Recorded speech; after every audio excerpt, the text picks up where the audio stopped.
오늘 우리에게 주신 하나님의 말씀은 로마서 1장 13절에서 17절 말씀입니다. 제가 봉독하겠습니다. 형제들아, 내가 여러 번 너희에게 가고자 한 것을 너희가 모르기를 원하지 아니하노니 이는 너희 중에서 또 다른 이방인 중에서와 같이 열매를 맺게 하라 함이로되 지금까지 길이 막혔도다. 헬라인이나 야만인이나 지혜 있는 자나 어리석은 자에게 다 내가 빚진 자라. 그러므로 나는 할 수 있는 대로 로마에 있는 너희에게도 복음 전하기를 원하노라. 내가 복음을 부끄러워하지 아니하노니 이 복음은 모든 믿는 자에게 구원을 주시는 하나님의 능력이 됨이라. 먼저는 유대인에게요 그리고 헬라인에게로다. 복음에는 하나님의 의가 나타나서 믿음으로 믿음에 이르게 하나니 기록된 바 오직 의인은 믿음으로 말미암아 살리라 함과 같으니라. 우리를 위한 하나님의 말씀입니다. 이제 담임 목사님께서 오직 성경, 믿음, 은혜라는 제목으로 하나님 말씀 전해 주시겠습니다. 살아계신 하나님, 이 시간 저희들이 하나님의 음성을 듣기 원합니다. 연약한 종이 감히 하나님의 말씀을 들고 섰습니다. 종의 모습은 십자가 은혜로 감추시고 오직 성령께서 역사하사 하나님의 말씀만 온전히 되어게 하여 주옵소서. 예수님의 이름으로 기도합니다. 아멘. 오늘은 전 세계 교회가 함께 지키는 종교개혁 주일입니다. 종교개혁은 1517년 10월 31일 당시 로마 가톨릭 교회의 신부이며 독일 비텐베르크 대학의 교수였던 마틴 루터가 로마 가톨릭 교회의 면죄부 판매의 부당성을 반박하면서 시작이 됐습니다. 그래서 내년이 바로 종교개혁 500주년이 되는 뜻깊은 해입니다. 면죄부라고 하는 것은 말 그대로 죄를 용서받았다고 하는 내용이 적혀있는 종이 문서입니다. 영상을 한번 보세요. 바로 저겁니다.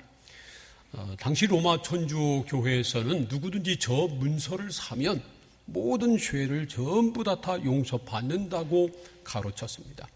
심지어 죽은 사람을 위해서 저 면죄부를 사도 그 죽은 사람이 생전에 지었던 모든 죄가 다 용서되고 그 사람이 천국으로 간다고 그렇게 가르쳤습니다. 말도 안 되는 거죠. 마틴 루터는 수도사 시절에 누구보다도 의로운 삶을 살기 위해서 노력했던 사람입니다. 그러나 아무리 금식을 하고 고행을 해도 그 마음 깊은 곳에 있는 죄책감이 사라지지 않았습니다. 그러던 중에 루터는 성경을 연구하다가 로마서 말씀에서 아주 놀라운 진리를 깨달았습니다. 죄인이 의롭다함을 얻게 되는 것은 선행이나 고행으로 되는 것이 아니고 오직 예수 그리스도를 믿음으로 말미암아 된다는 것이었습니다. 로마서 1장 17절 말씀을 함께 읽겠습니다. 다 함께 시작. 복음에는 하나님의 의가 나타나서 믿음으로 믿음에 이르게 하나니 기록된 바 오직 의인은 믿음으로 말미암아 살리라 함과 같으니라. 복음에는 하나님의 의가 나타났다고 그랬는데 로마서를 계속 보면 이 하나님의 의라고 하는 것은 다름 아니라 예수 그리스도임을 우리가 알 수 있습니다. 하나님의 아들인 예수가 그리스도로 구세주로 세상에 나타나셨다고 하는 그러한 말입니다. 그리고 세상 죄를 지시고 십자가 달려 죽으셨지만 사흘 만에 다시 살아나신 예수 그리스도를 믿는 사람은 하나님으로부터 의롭다 하심을 얻게 된다는 것입니다. 의인은 자기의 의로운 행위로 사는 것이 아니라 오직 믿음으로 산다는 말씀입니다. 이 진리를 깨달은 루터는 너무 기뻤습니다. 이 진리를 성경으로부터 깨달아 알고 믿은 다음에 자기가 금식하며 고행해도 얻지 못했던 마음속에 참 평안과 기쁨을 누리게 됐습니다. 그래서 루터는 비텐베르크 대학에서 학생들에게 이 진리를 가르치기 시작했습니다. 그러던 중에 면죄부를 판매하는 교황청의 사신인 테첼이라고 하는 사람이 이 비텐베르크에도 오게 된 겁니다. 이 테첼은요 이렇게 외치면서 면죄부를 팔았습니다. 면죄부를 사는 금화가 헌금궤에 떨어지는 쨍그랑 소리와 함께 그 사람의 영혼이 연옥에서 지옥으로 올라가리라 그렇게 외치며 다녔습니다. 믿음으로만 예수 그리스도를 믿음으로만 의롭다 하심을 얻게 된다고 하는 진리를 깨달은 루터는 너무 기가 막혔습니다. 그래서 면죄부를 판매하는 것이 얼마나 부당하고 비성경적인 것인가 하는 것을 반박하는 95개조의 반박문을 써서 그가 가르치는 대학인 비텐베르크 대학 교회 정문에 붙였습니다. 그때가 오직 성경으로, 오직 믿음으로, 오직 은혜로라고 하는 모토로 시작된 종교 개혁의 출발을 알리는 시점이었습니다. 여러분 한번 저를 따라서 해보시기 바랍니다. 오직 성경으로, 오직 믿음으로, 오직 은혜로. 이것이 바로 종교 개혁의 정신입니다. 당시 중세 로마 교회가 성도들로부터 뺏어간 것들이 있었습니다. 첫째는 성경책이었고요. 둘째는 제사장이라고 하는 신분이었고요. 세 번째로는 참된 예배였습니다. 그래서 종교개혁자들은 종교개혁을 통해서 이런 것들을 성도들에게 다시 돌려주었습니다. 첫 번째로 성경책을 돌려주었습니다. 중세 교회는 라틴어만 거룩한 언어라고 가르쳤습니다. 성경도 불가타라고 하는 라틴어 성경만을 사용하도록 했습니다. 다른 언어로 성경을 번역하는 것을 금지했고요. 성경을 개인적으로 소지할 수도 없었습니다. 물론 개인적으로 소지한다 할지라도 라틴어를 대부분 모르기 때문에 무용지물에 불과했습니다. 그러므로 중세 교인들은 자연적으로 성경의 진리를 떠난 미신적이고 의식적인 신앙에 빠지고 만 겁니다. 그러니 성지순례가 구원의 지름길이 됐습니다. 십자군 전쟁 때는요, 십자군 전쟁에 참여하기만 하면 구원을 받는다고 가르쳐서 사람들이 십자군 전쟁에 참여했습니다. 요즘 그 IS 같은 그 이슬람 과격 단체에서 자폭 테러 같은 것을 하면 그 영혼이 무조건 천국 간다고 가르쳐가지고 심지어 어린 아이까지 폭탄을 안고 자폭 테러를 일으키잖아요. 그런 것과 똑같은 그런 미신적인 잘못된 가르침을 주어도 그대로 받아들인 겁니다. 미사에 참석하기만 해도 구원을 받는다고 믿었고요. 그래서 면죄부라고 하는 종이 쪽지를 팔아도 너나 할 것 없이 산 겁니다. 그래서 우리에게 성경이 필요합니다. 성경을 제대로 알고 성경대로 믿는 믿음을 갖는 것이 필요한 겁니다. 루터의 종교개혁 이전에도 성경을 자국어로 번역하려고 하는 시도가 있었습니다. 대표적인 사람이 바로 영국의 위클리프라는 사람입니다. 1330년 영국에서 태어난 위클리프는 명문 옥스퍼드를 졸업했습니다. 그리고 나중에 신학 박사가 됐죠. 그리고 그 대학 교수로 생활하다가 1374년에 루터워스의 주임 사제가 됐습니다. 그런데 그는 성경의 진리를 알았기 때문에 교황청의 부패를 그냥 좌시할 수 없었습니다. 교황청의 부패의 반기를 들고요. 가톨릭 교회의 교리나 그리고 교회 법의 비성경적인 면을 비판했습니다. 그러자 이 교황청은 위클리프를 정죄하고요. 그의 모든 저서를 금서로 지정을 했습니다. 그런데 위클리프는 교회를 바로 세우고 성도들의 신앙을 올바로 깨우기 위해서는 라틴어 성경을 영어로 번역하는 것이 필요하다고 생각을 했습니다. 그래서 그는 영어 성경을 번역하기 시작했고요. 1362년에 영어 성경을 번역하는 일을 완성했습니다. 그러나 1384년 12월에 그의 개혁을 다 마치지 못하고 그는 중풍으로 쓰러져서 그만 죽고 말았습니다. 그러나 그의 죽음으로 비극은 끝나지 않았습니다. 로마 교황청은 그가 죽은 지 44년이나 지난 1428년에 그의 무덤을 파헤치고요. 그의 뼈를 불로 태우고 재를 강에 던졌습니다. 정말 기가 막힌 일이죠. 하지만 위클리프의 개혁 정신은 독일의 루터에 의해서 다시 살아났습니다. 루터가 종교개혁을 일으키면서 제일 먼저 한 일이 바로 성경을 독일어로 번역한 일이기 때문입니다. 마침 구텐베르크가 인쇄술을 발명했잖아요. 그래서 그 인쇄기로 면죄부도 찍어서 대량으로 팔았지만 뿐만 아니라 독일어 성경도 대량으로 인쇄해서 독일 전역으로 그것이 전파됐습니다. 그 결과 독일에서 종교개혁의 불길이 크게 타오르게 된 것입니다. 우리가 지금 가지고 있는 이 성경은 종교개혁자들이 목숨을 걸고 번역하고 그리고 우리에게 전해준 것입니다.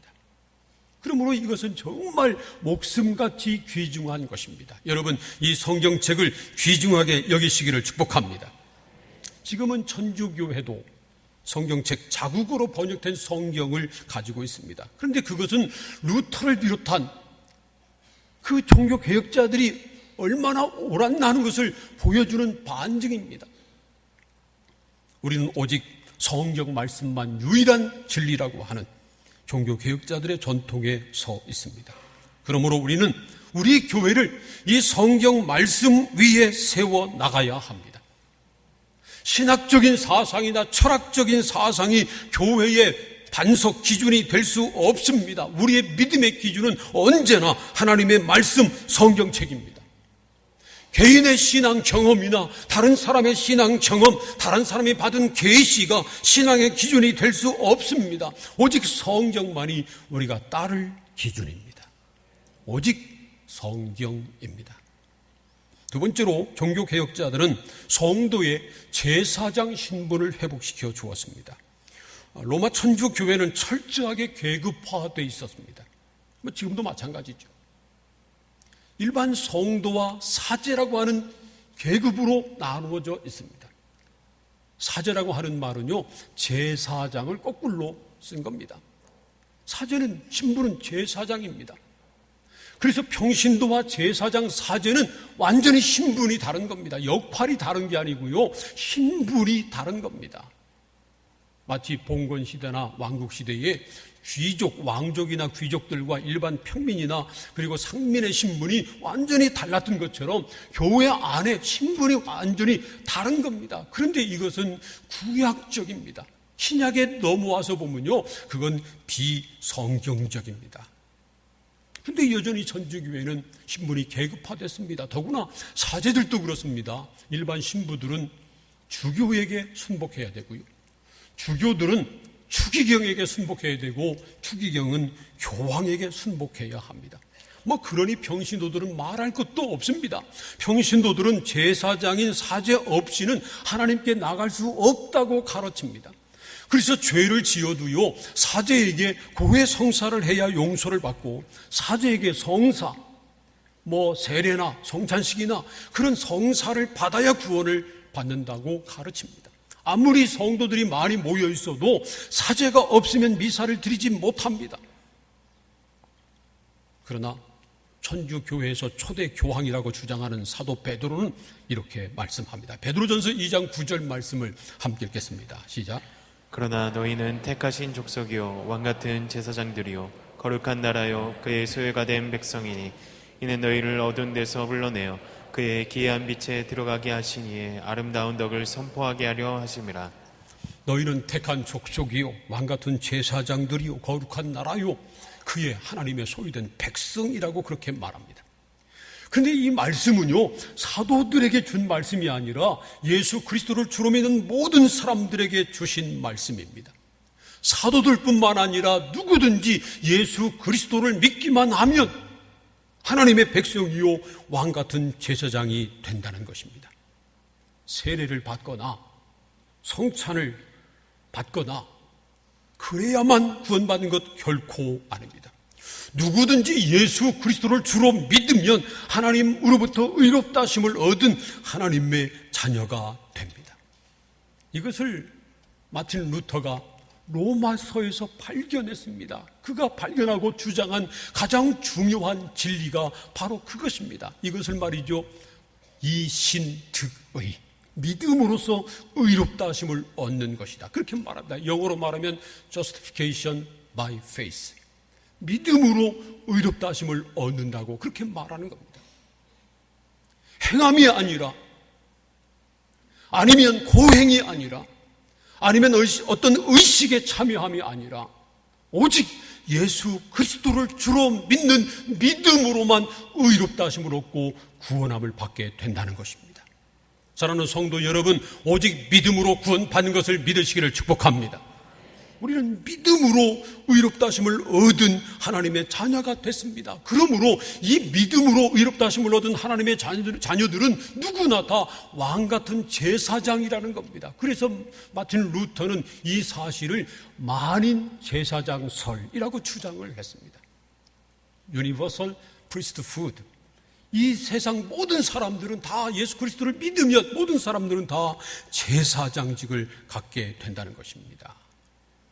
그래서 예수를 믿으면 누구나 하나님 앞에 나올 수 있게 되는 겁니다. 누구든지 예수 이름으로 하나님 앞에 기도하고요, 하나님 앞에 나와 찬송하고 예배 드릴 수 있는 것입니다. 그런 권세를 가지고 있는 겁니다. 요한복음 1장 12절도 이렇게 말씀합니다. 영접하는 자 곧 그 이름을 믿는 자들에게는 하나님의 자녀가 되는 권세를 주셨으니, 누구든지 예수 그리스도를 주로 믿고 마음속에 예수를 주님으로 모시면 하나님의 자녀라고 하는 놀라운 권세를 갖게 된다는 것입니다. 우리가 그만한 자격이 있나요? 하나님 자녀답게 살아야만 되는 건가요? 뭔가를 공적을 쌓아야만 되는 것인가요? 아닙니다. 믿음으로, 은혜로 우리는 하나님의 자녀의 권세를 갖게 됐습니다. 이보다 더 크고 놀라운 은혜는 없습니다. 사랑하는 성도 여러분, 우리가 예수 그리스도를 주로 믿음으로, 은혜로 말미암아 하나님의 자녀가 됐고 왕같은 제사장이 된 것을 믿으시기를 축복합니다. 세 번째로, 종교개혁자들은 참된 예배를 회복시켜 주었습니다. 중세 천주교회 예배는 라틴어로 진행됐습니다. 성경만 라틴어 성경을 사용한 것 아니고요, 성찬식을 할 때나 찬송을 부를 때나 다 라틴어를 사용했습니다. 더구나 성찬식을 할 때 성도들에게 빵만 주었지 포도주는 주지 않았습니다. 로마 천주교의 교리인 화채설에 의하면 이제 주교가 말이죠, 빵과 포도주를 놓고 기도를 하면, 축복 기도를 하면 그 순간 빵과 포도주가 실제로 예수님의 살과 피로 변한다고 그렇게 가르쳤습니다. 그렇기 때문에 이 잔을 나눠주다가 혹시 흘리면 그건 포도주를 흘린 것이 아니라 예수님의 피를 흘리는 것이 되는 겁니다. 그래서 말이죠, 성도들에게는 잔을 나눠주지 않고 사제들만 먹었습니다. 치사하게 말이죠. 근데 그건 치사하게 그렇게 한 것이 아니고요, 이것은 신분의 차별을 보여주는 겁니다. 사제와 성도들의 신분의 차별을 보여주는 것이고요, 신부들, 사제들의 그 권위를 공고화시키는 도구로 사용된 겁니다.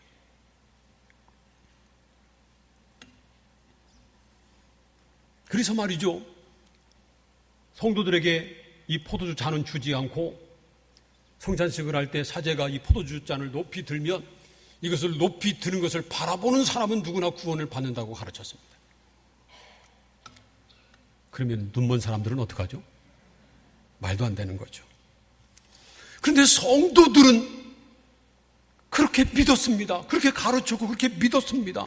그래서 미사가 미신화될 수밖에 없었습니다. 이런 비성경적인 교리를 비판하면서 루터보다 100여 년 전에 먼저 개혁의 기치를 높이 든 사람이 있었습니다. 체코의 얀 후스라는 사람입니다. 후스가 했던 개혁은 크게 두 가지입니다. 하나는 자국어인 체코말로 예배드리고 설교한 겁니다. 그리고 또 하나는 성찬식을 할 때 잔을 성도들에게 나눠준 것입니다. 지금 우리가 생각하면 당연하잖아요. 자기 나라 말로 예배드리고 설교하고, 그리고 성찬식을 하면서 성도들에게 빵뿐만 아니라 잔도 나눠주는 것 당연하잖아요. 그런데 당시 후스나 그의 추종자들은 이것 때문에 죽임을 당했습니다. 얀 후스는 지금도 체코의 자랑입니다. 체코는 그때도 그렇고 지금도 그렇고 약소국이거든요. 유럽에서 이름 없는 작은 나라입니다. 이 후스는 체코의 자랑입니다. 체코의 수도인 프라하에 가면 관광객들이 가장 많이 모이는 그 중심 광장이 있거든요. 거기에 가보면 후스의 동상이 우뚝 서 있습니다. 사진을 보여드리겠습니다. 광장에 우뚝 서 있는 후스의 동상입니다. 제가 지난 9월에 선교 전략회의 갔을 때 제 그 스마트폰으로 찍어온 사진입니다. 이 후스 동상, 후스 모습을 좀 더 확대해서 보여드리겠습니다. 예, 야한 후스입니다.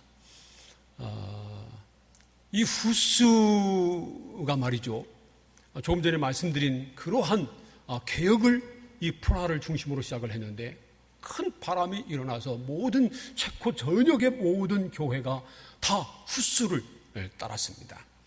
그 다음 사진을 보여주세요. 저 교회는 역시 그 광장에서 얼마 떨어지지 않은 곳에 있는 교회인데, 얀 후스가 최초로 성찬식을 할 때 성도들에게 잔을 나눠주기 시작한 그런 교회 예배당입니다. 다음 사진을 보여주세요. 지금은 저 프라하 대학에 속해 있는 부속 건물로 되어 있는데, 당시에는 저기 예배당에서 저 얀 후스가 로마 교황청에 의해서 화형당할 때까지 저기에서 체코말로 설교를 하고 그의 개혁 사상을 전파했던 그러한 장소입니다. 그때 말이죠, 로마 교황청에서 이 얀 후스를 소환했습니다. 근데 후스가 가지 않았죠. 그러니까 그의 신변을 안전하게 보장해 주겠다고 약속을 했습니다. 그래서 후스가 갔는데 그 약속을 어기고 교황이 이 후스를 이단으로 정죄하고 그를 산채로 불태워 죽였습니다. 그리고 말이죠, 그 당시는 오스트리아가 강국이었거든요. 그 오스트리아 군대를 이 체코에 보내서 이 후스를 따르는 모든 사람들을 죽였습니다. 돌아서지 않으면, 로마 카톨릭으로 다시 돌아오지 않으면 다 죽인 겁니다. 그리고 말이죠, 그를 따르는 사람들 가운데 지도자 27명을 많은 사람들이 보는 가운데 광장에서 목을 베 죽였습니다. 다음 사진 보여주세요. 이 광장 한쪽에 있는 모습인데, 저 십자가 밑에 십자가가 있죠. 그 십자가가 바로 그 후스를 따르던 27명의 지도자들 목을 벤 장소입니다. 저기에 무릎을 꿇리고 목을 벤 겁니다. 다음 사진 보여주세요. 역시 한 광장 한쪽에 있는 교회인데 성 니콜라스 교회입니다. 그 교회 입구에 있는 게시판을 또 찍었습니다. 보면 세인트 니콜라스 처치라고 하는 것이 보이죠. 그 왼쪽 위 보면 마크가 있습니다. 그것만 확대해서 보여주세요. 저기 보면 그 성찬식 할 때 잔이 있고 그 위에 십자가가 있습니다. 저 교회가, 세인트 니콜라스 처치, 저 교회가 얀 후스의 개혁 정신을 따르는 개혁 교회라고 하는 것을 보여주는 그런 마크입니다. 왜냐하면 후스가 성찬의 잔을 나눠주기 시작한 사람이었기 때문에 그것을 지금 강조하고 있는 것입니다. 얀 후스, 그가 말이죠, 종교 개혁을 완성하지 못하고 죽었습니다. 그의 추종자도 죽고 말았습니다. 그러나 종교 개혁자들이 교회 개혁을 완성하지 못하고 죽었습니다마는, 그러나 종교 개혁이 끝난 것은 결코 아니었습니다. 사실 아직도 종교 개혁은 완성되지 않았습니다. 좀 더 말하면 교회 개혁은 우리 주님이 다시 오시는 그날까지 계속돼야 합니다. 왜냐하면 이 세상에는 완전한 교회가 존재하지 않기 때문입니다. 그 이유는 교회를 이루고 있는 사람이 완전하지 못하기 때문이지, 교회라고 하는 제도가 잘못됐기 때문은 결코 아닙니다.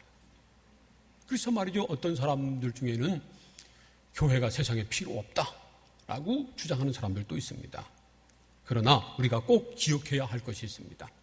교회는 사람들의 필요에 따라서 만들어진 것이 아니라는 겁니다. 그러므로 사람들이 필요 없다고 없애버릴 수 있는 것도 아니라는 겁니다.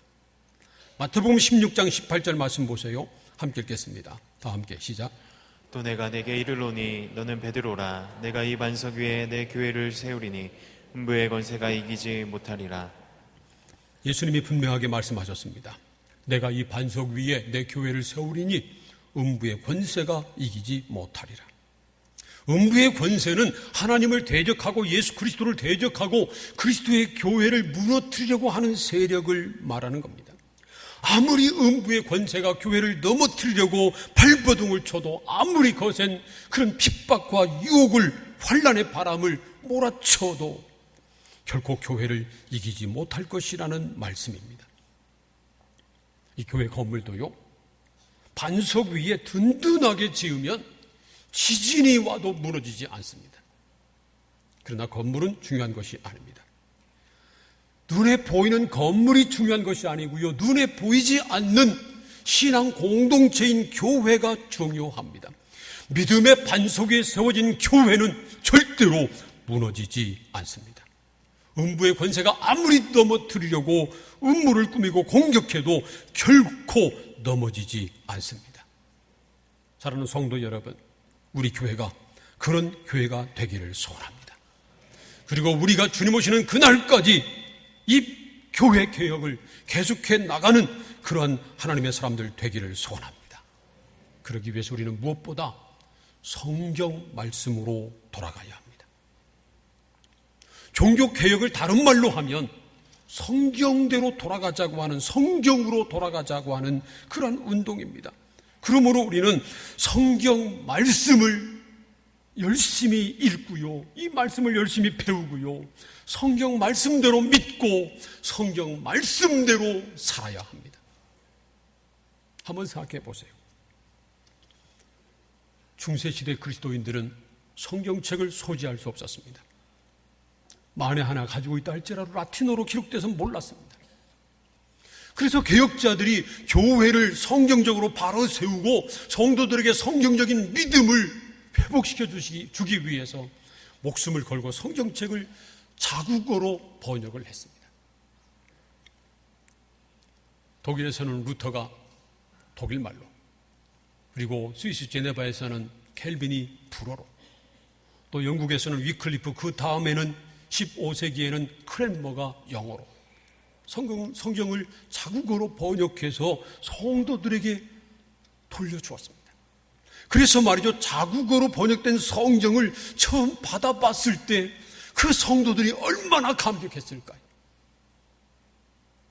아마 눈을 떼지 못했을 겁니다.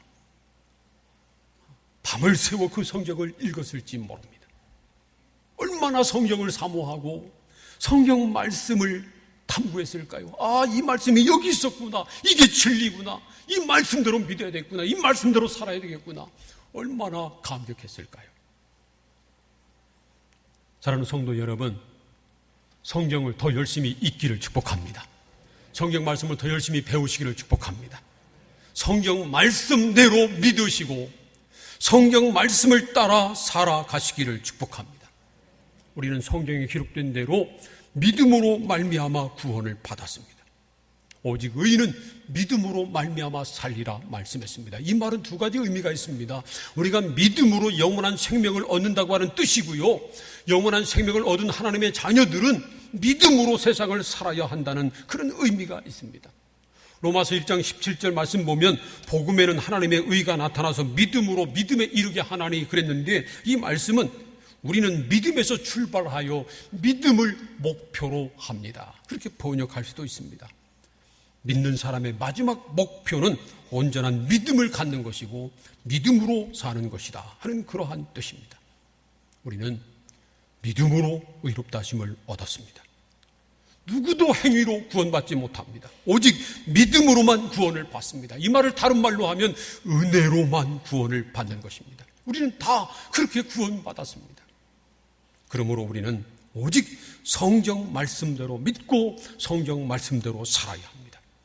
믿음으로 말미암아 구원을 받았다고 이 구원의 은혜를 값싸게 여기면 안 됩니다. 마음에서 시작된 믿음이 우리의 삶에서 완성돼야 합니다. 그래서 성경은 행함이 없는 믿음은 죽은 믿음이라고 가르칩니다. 야고보서 2장 22절에서는 믿음은 행함과 함께 일하고 행함으로 믿음이 온전해진다고 가르칩니다. 우리가 그런 믿음까지 이르러야 온전한 믿음을 갖는 겁니다. 종교개혁자들은 우리에게 성경을 유산으로 물려주고 성경적인 믿음을 물려주기 위해서 목숨을 걸었습니다. 이미 말씀드린 것처럼 얀 후스도 화형당했고요, 위클리프는 죽은 다음에 뼈가 불타서 재로 뿌려졌고요. 크렘모도 화형당해 죽었습니다. 수많은 사람들이 다시 캐톨릭으로 돌아오지 않는다고 죽임을 당했습니다.